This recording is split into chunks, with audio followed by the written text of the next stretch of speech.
তাড়াতাড়ি যাওয়াই ভালো। তারা নিজেদের মধ্যে কথাবার্তা বলে নৌকাতে ওঠার সিদ্ধান্ত নিল।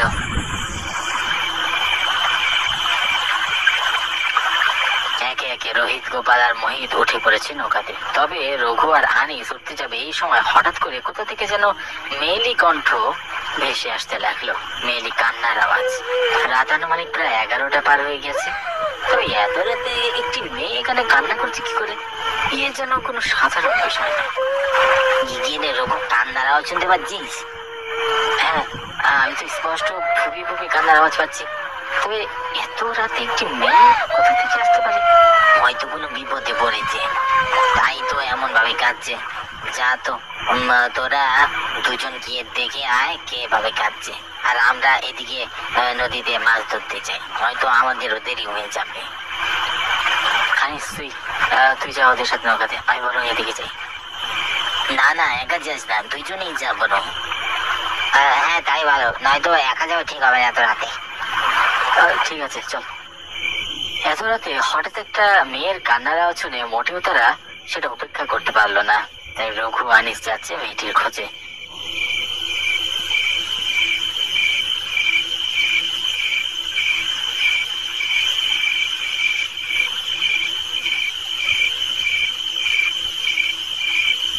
কোথায় থেকে মেয়ে আসছে বা কেনই বা কাঁদছে? হয়তো কোনো বিপদে পড়েছে, তাই এই যদি পারে উদ্ধার করার জন্য দুজনেই সামনের দিকে হেঁটে যাচ্ছে। চারপাশটাও বেশ নিঝুম। আস্তে আস্তে মনে হচ্ছে যেন আলো ফুরিয়ে আসছে। তারা দুজনেই অন্ধকার পরিবেশের ভিতরে ঢুকে পড়ে।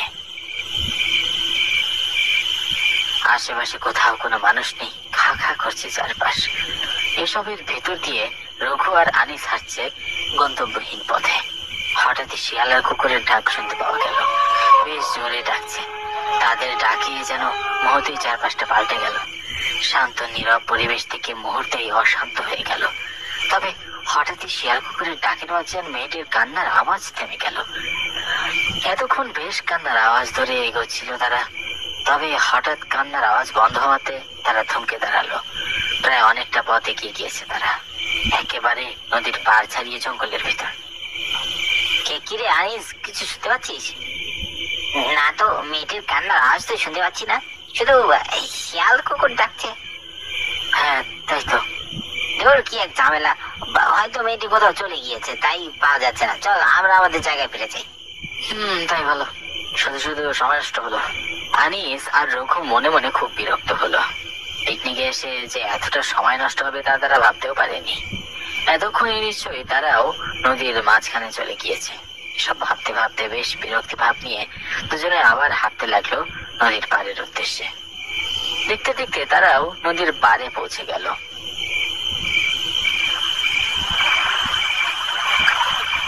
তবে এসে দেখে গোপাল আর সঙ্গীরা পাড়ে দাঁড়িয়ে আছে।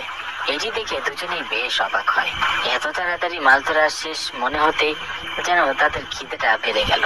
ঠিক এমন সময় গোপাল বলে উঠলো, কিরে, তোদের এত সময় লাগলো যে? আর মেয়েটিকে কেনই বা কাঁদছিল? তোর কোনো মেয়ে নেই, কেন কাঁদছে আমরা কি করে জানবো? কোনো মেয়েকেই তো আমরা দেখতে পেলাম না।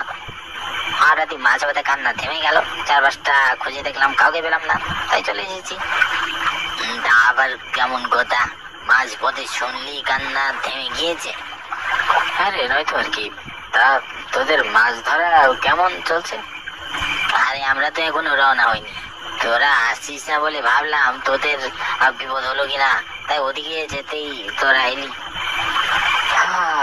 তা অনেকটা দেরি হয়ে গেল, চল এখন মাছ ধরতে যাই।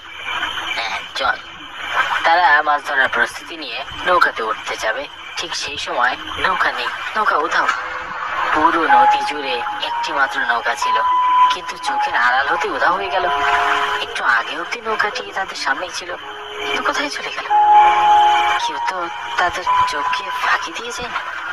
কেউ আসলে অবশ্যই তারা দেখতে পেত। নৌকা কোথায়? তাদের মনে এক অদ্ভুত আতঙ্ক ঢুকে গেল। সকলের মুখের দিকে তাকালে স্পষ্ট দেখা যাচ্ছে তারা ভীষণ আতঙ্কে রয়েছে।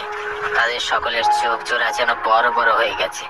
এমন অলৌকিক ঘটনা চোখের সামনে তারা যে দেখতে পাবে তাদের বিশ্বাসই হচ্ছে না। তবে জলজ্যান্ত নৌকা হুট করে উধাও হলো কি করে? এসব ভাবতে ভাবতে হঠাৎ একজন লোক তাদের সামনে চলে আসলো। তবে কোথা থেকে যে তিনি আসলেন কিচ্ছু টের পেলাম না। চোখের সামনে আপনা আপনি লোকটি চলে এসেছে। তার প্রথমে দেখে কিছুটা চমকে উঠল। তবে লোকটির পুরো শরীর চাদর দিয়ে আস্তরণ করা, চোখ দুটো ছাড়া আর কিছুই দেখা যাচ্ছে না। হঠাৎই তিনি বলে উঠল, তোমরা চলে যাও এখান থেকে, তারা যে সময় হয়ে গেছে, বাঁচতে চাইলে চলে যাও। মানে কি বলছেন এসব? কে মারবে আমাদের?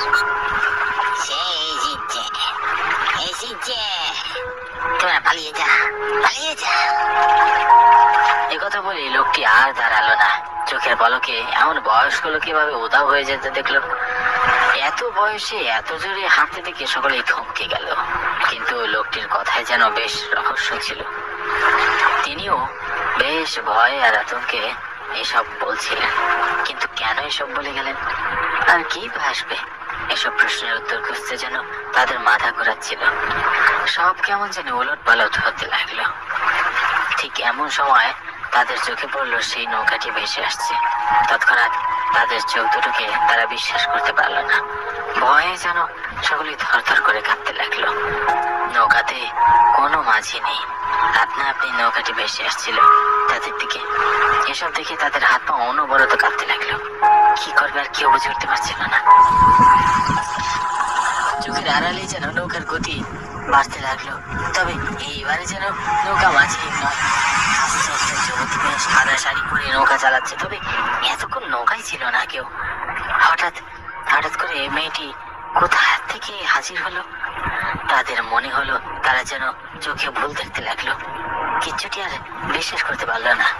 ভয়ে তাদের বুকের ভিতরটা ধুকধুক করতে লাগলো।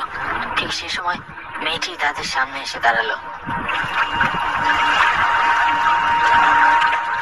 মেয়েটি সাদা শাড়ি পরা, স্পষ্ট রক্তের দাগ, চোখ দুটো লাল টকটকে, যেন আস্ত গিলে খাবে সকলকে। ঠিক এমন সময় মেয়েটি বলে উঠলো, আজ তোদের দিন শেষ, আমার হাতেই তোদের মৃত্যু লেখা আছে। আর তার এই অট্ট হাসির শব্দ যেন পুরো পরিবেশকে ঝাঁকিয়ে তুললো।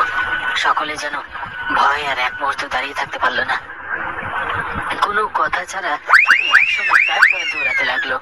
তাদের পিছনে পিছনে সেই মেয়েটিও হাওয়ায় উড়তে লাগলো।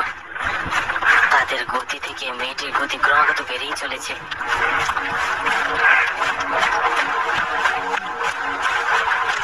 তৎক্ষণাৎ মেয়েটির হাত লম্বা হয়ে ধরে ফেললো। রঘু আর দৌড়াতে পারলো না। সে আটকে পড়লো মেয়েটির হাতে। আর বাকি চারজন দৌড়ে পালিয়ে গেল। তাদেরকে আর মেয়েটি ধরতে পারলো না। মেয়েটি রঘুকে এক ঝটকানিতে তার সামনে হাজির করলো। মেয়েটির হাতের স্পর্শ পেতেই যেন তার প্রাণ বেরিয়ে যাচ্ছিল।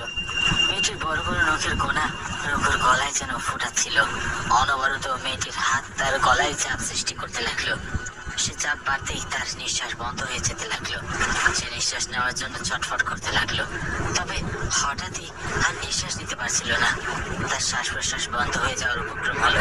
সঙ্গে সঙ্গে তার শরীর নিস্তেজ হয়ে গেল। এরপরই শরীর পড়ে রইল মাটিতে। মেয়েটিকে আর আশেপাশে দেখা গেল না। সেও যেন নিমেষেই উধাও। পরদিন সকাল হতেই চারপাশ সূর্যের আলোয় বেশ ঝকঝকে করতে লাগলো।